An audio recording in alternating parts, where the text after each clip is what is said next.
El Dr. Chiu Liao, Chair Professor of the National Taiwan Ocean University, National Pingtung University of Science and Technology, Taiwan, presentará the Taiwanese experience in aquaculture development.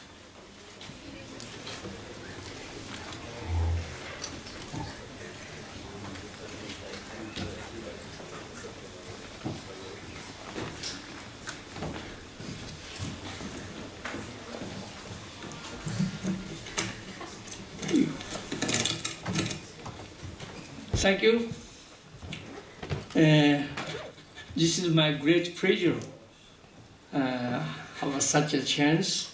I need to thank you for the organizer, especially Professor Victor and Jesse. Ladies and gentlemen, my topics is the Taiwanese experiments in aquaculture development.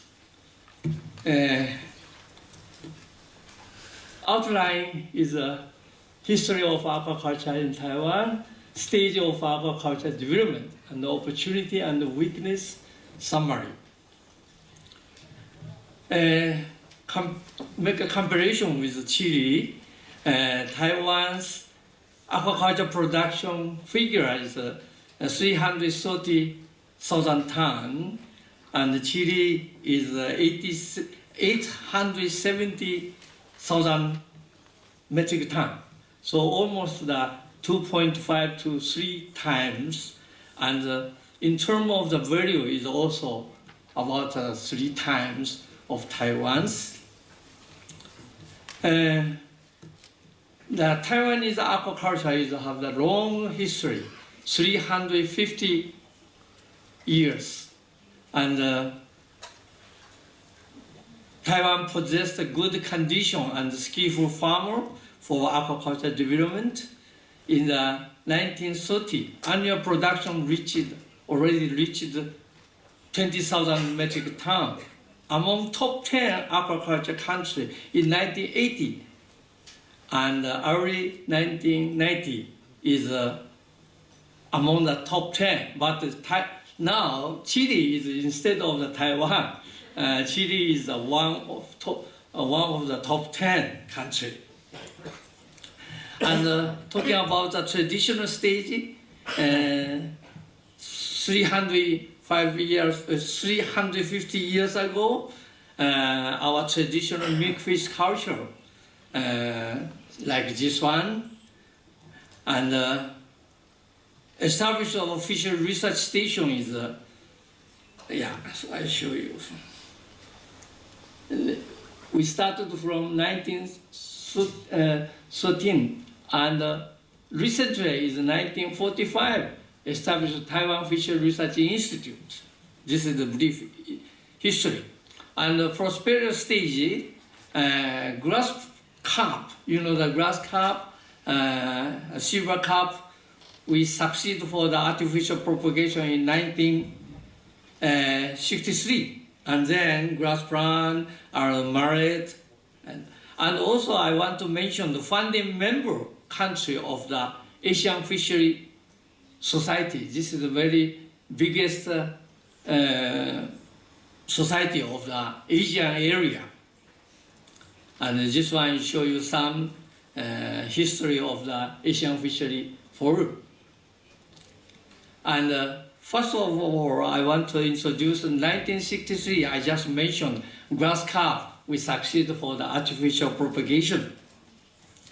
And that funded the freshwater fishes. And 1968, breakthrough of the artificial lava rearing of the grass plant, Penis monodon, and this one in 1980s, it's a huge area or contributed to the grass plant culture. And this is the main factor of the success of grass plant industry. Why we success in that time? I want to mention especially response to researchers' works. This is very important. We are respected by the people and also government, and also hard work of farmers in private sector. This is also important, okay? And training course on aquaculture for international scientists also, we have lots of many classes. And 1969, we successful the laboratorium for the gray mallet, Mugilcephalus. Okay, and then this one, gray mallet. And this one is another story for the 1977. We break through on the artificial propagation of milkfish, Charla. Milkfish, the name of the fish, milkfish, like milk, silver color, is very good fish in our Southeast Asian area. Okay, this one, like this one is a milkfish.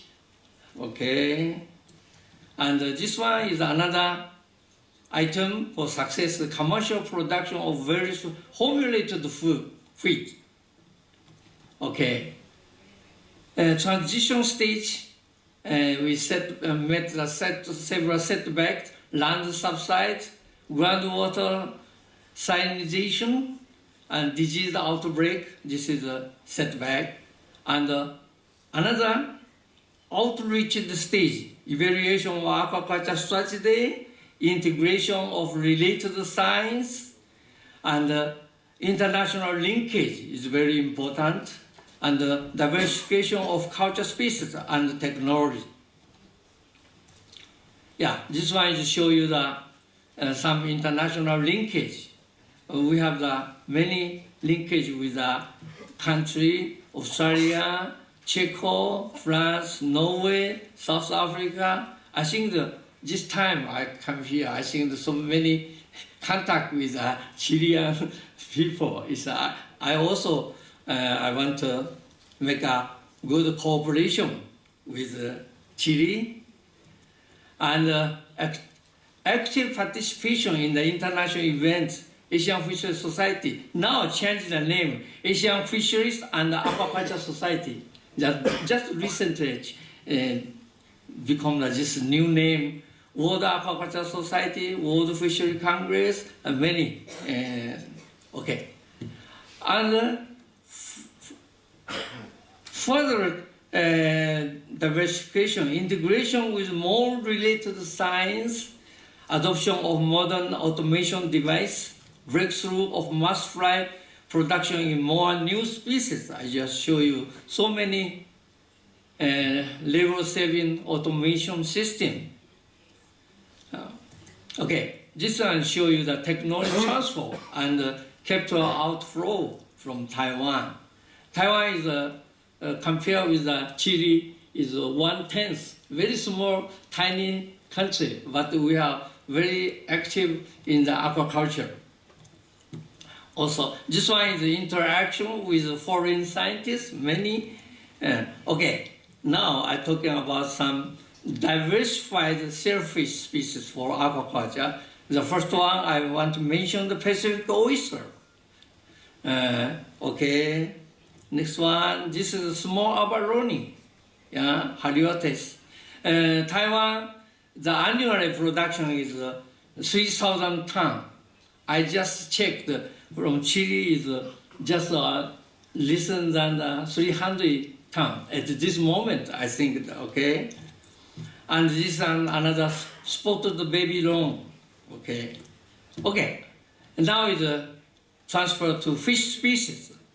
You know, tilapia, hybrid tilapia culture in Taiwan is very prosperous, is one of the top 10.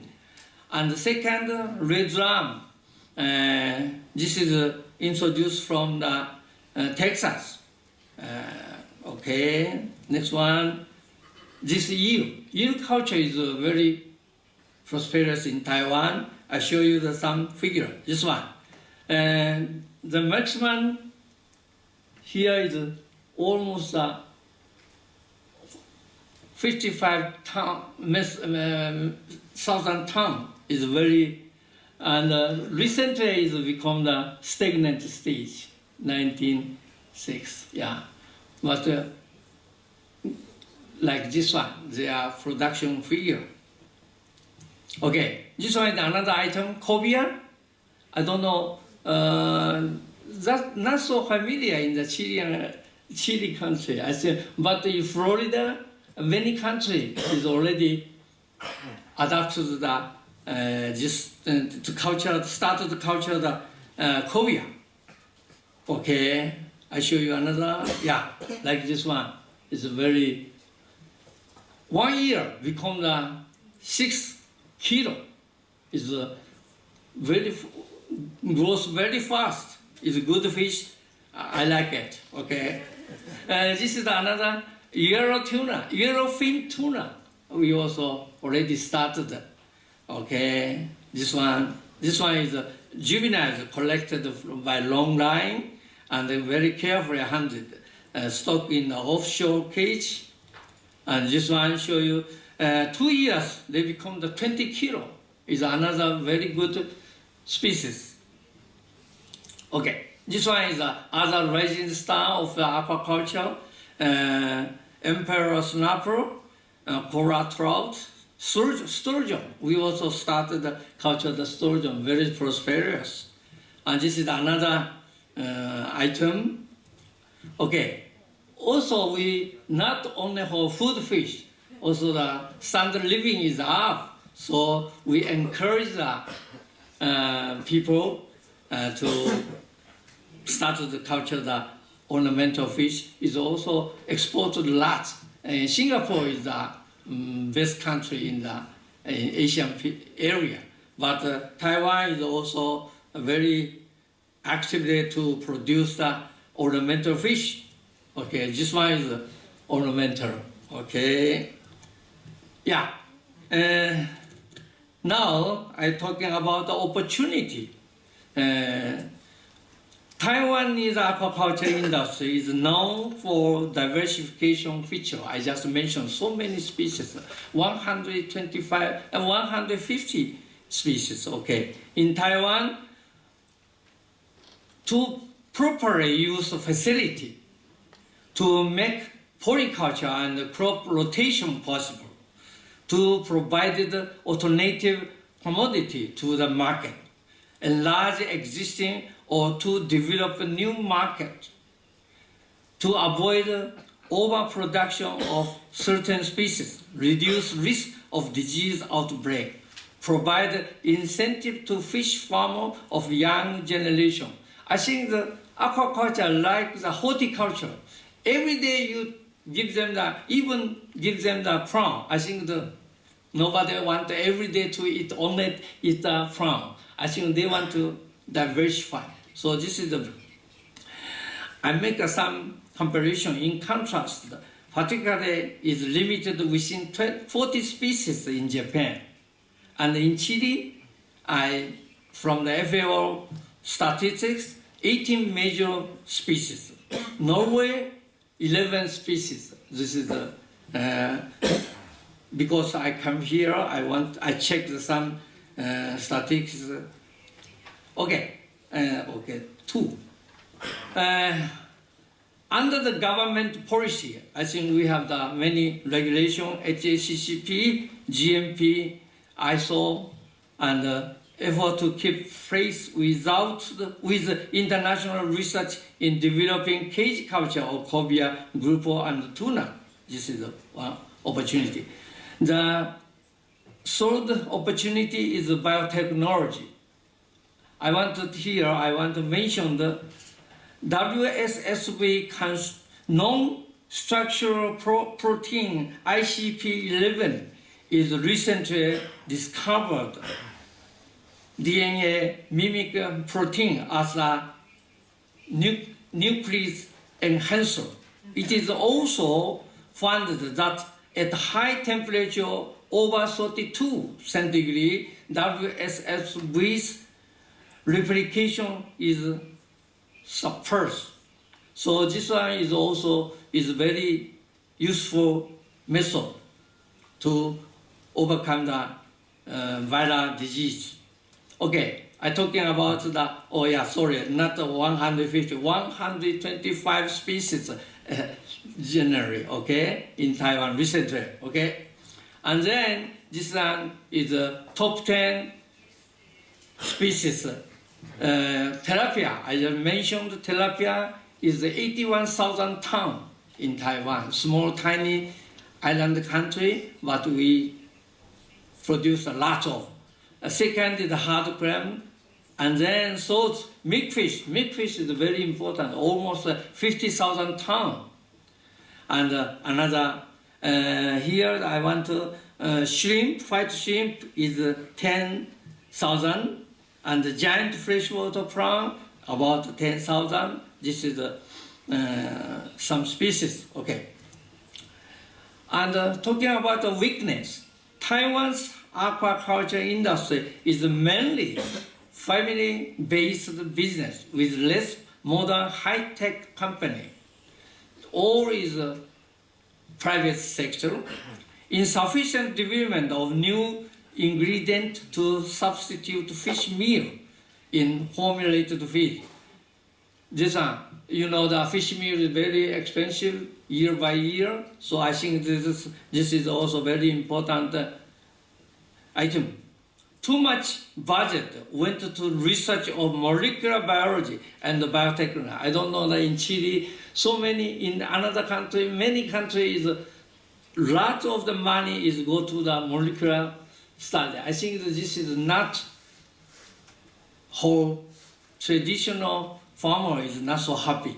Okay, very important, but I think the too much money to pay on the molecular. Okay, another weakness: environmental friendly ecology, high survival breeding, and the traditional biological research do not receive the equal attention. I just mentioned. Breeding program based on genetic breeding are inadequate. So compare with the the livestock, I think no any is nature, all is improved by genetic. But regarding the aquaculture, only tilapia, some salmon, some very few species is manipulated by genetic breeding. So I think this one we need to pay attention. Okay.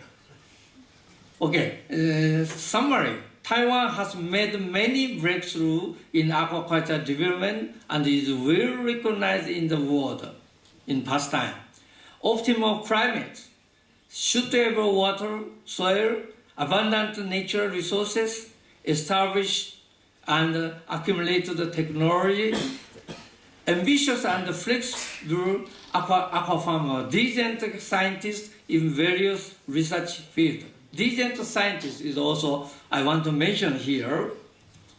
Okay, this is showing the mega fishery and aquaculture mega ratio. In Taiwan is this figure.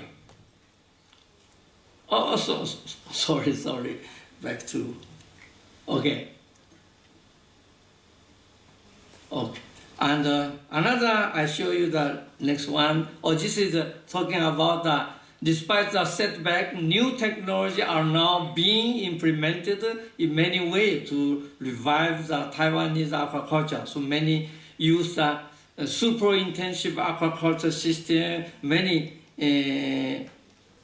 scientific approach. Okay, this one, aquaculture will definitely remain to be one of the important source of animal protein. Nobody denied. This is very important, which can sustain nutritional demand for the increasing population. It is clear, shown by the continuous increasing trend in the world aquaculture production. I show you this one. Yeah, this one is a world aquaculture and capture fisheries ratio. And recently is already 2009 is very nearly to the 50. And a very new near future is surpassed to the 50%. 50. Okay. And regarding the shrimp, already come from the aquaculture is already over the capture fisheries, shrimp. Okay. And this one is a collaborative work and responsible project are further needed in terms of research, know-how transfer, and publication. Emphasis should be given to the following: R&D on disease control, R&D on fish nutrition, and so on. This is the, okay. And up to now, we publication many internationally guidebook and textbook, okay? And this one shows you that just recently, 2007, published the Cobia Aquaculture. And then this one, Aquaculture of Grouper. And this one, milkfish. Milkfish is not so familiar in this area, but I think that in Southeast Asia is very important, milkfish. The name is very amazing, milkfish, okay? And I want to show you that just before I come to here, I just received the published from the Journal of the Ocean Technology, Cobia Aquaculture. This is written by me and my wife, Cobia Aquaculture. Okay, and summary 6. Lastly, it is hope that the past and the present experience to Taiwanese aquaculture may serve as the lesson for other countries where the aquaculture industry is rapidly expanding or at its peak. The key purpose is to lead to progress of sustainable aquaculture in both Eastern and Western hemisphere. I think for the sustaining aquaculture is very important. Okay, next one. Not so hungry, but you are cordially invited to such a cuisine. Okay, next one. Okay, oh, fantastic. Okay, okay. Yeah, I want lastly I want to acknowledge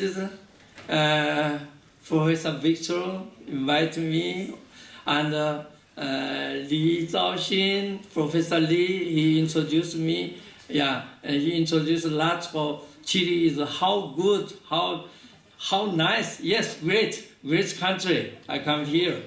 Yes, and University Conception is also, thank you for invited me.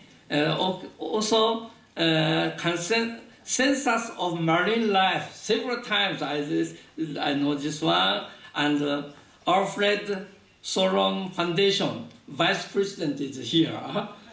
Okay, next one. The ocean is the hope for tomorrow. Yes, thank you.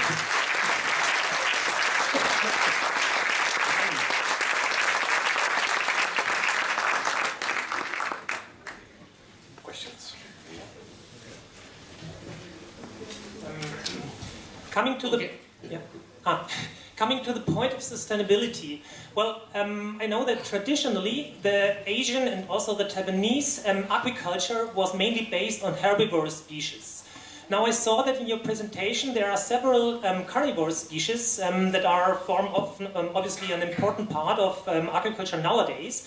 My question would be, how big is the fraction of carnivore species towards herbivore species in Taiwanese aquaculture, and what is the trend? Is there a shift towards carnivore species, or is it maintaining a same proportion?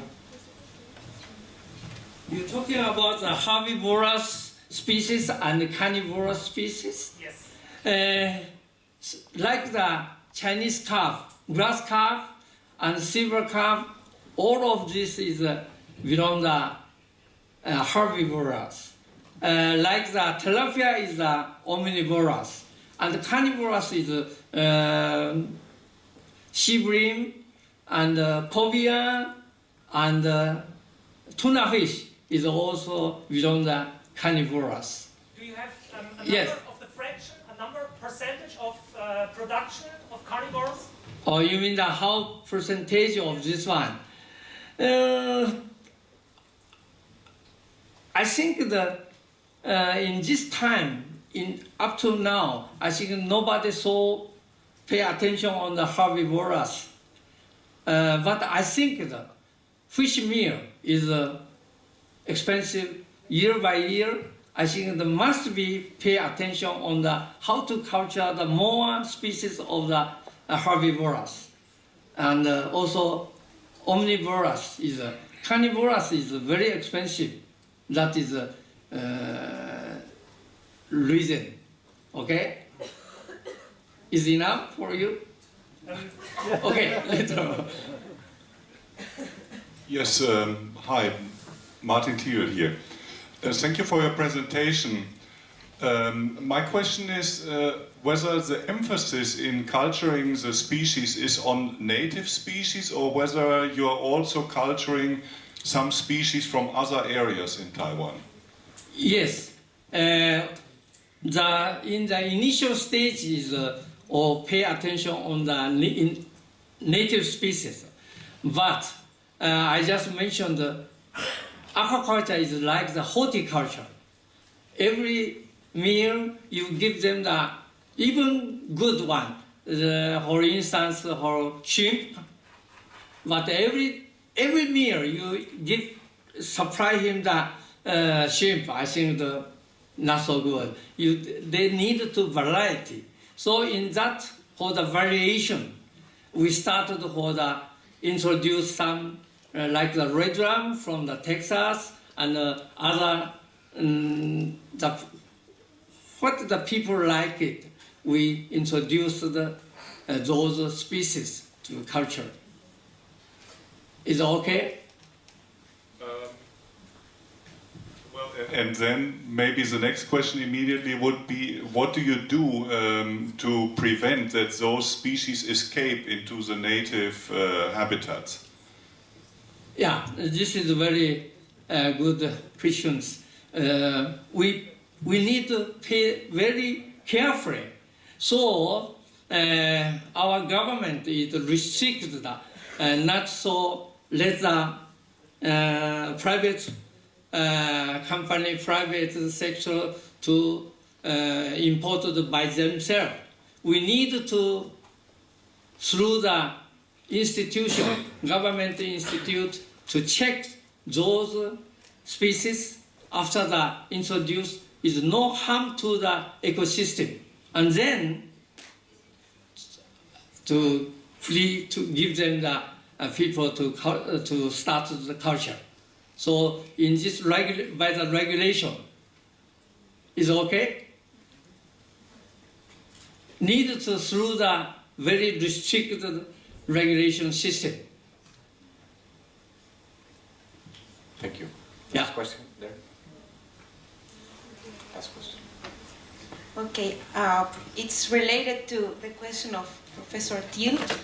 Have you noticed a negative impact in your environment because of some of these species escaping from the cages or anything like that? And are you working with baselines of native species and ecosystems so you know that there is no negative impact? I could not completely to understand what you mean. You mean the native species? If native species, I mean, if you have foreign species that you are aquaculturing there, have you noticed a negative impact in your environment from these foreign species? Oh, yes. We have the very bad experience. Sometimes the people, even the government people, is done the not right thing. to introduce not the right species and make a very harmful to the ecosystem. For instance, snail, one species from the South America. I don't know, not the Chile. From the okay, those snail make a very big damage to the rice field. So that is. After that is government is make a very restricted regulation to stop the not happen to another. Yeah. Okay. Thank you very much, Dr. Liao. Yeah. Thank you.